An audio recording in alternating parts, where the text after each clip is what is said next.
Here I am solving 10th problem of introductory problem of CSES problem set, which is trailing 0.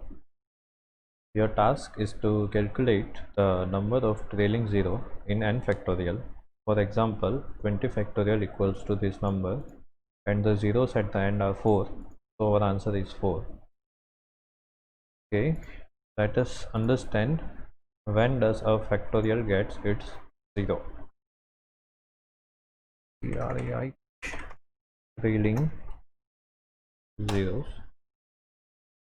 Let us say we have to find 10 factorial, then what we will be doing is multiply 10 by 9 by 8 by 7 by 6 by 5 4 3 2 and 1.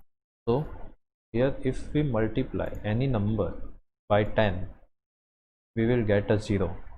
So here possible values of 10 are 10 itself and 5 multiplied by 2. So we can say that whenever a 10 is formed we will get a 0.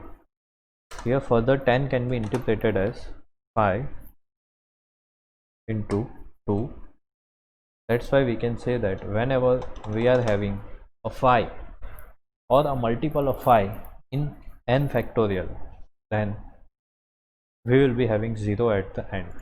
So let us take the input n equals to integer of input and count of zeros. Now what we will do is y n is greater than 5, we have to follow the loop. What we'll do is 0 plus equals to n divided by 5.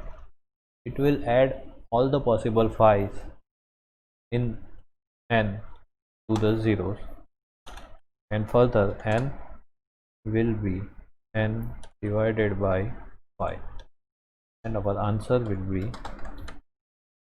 print 0. Let us check.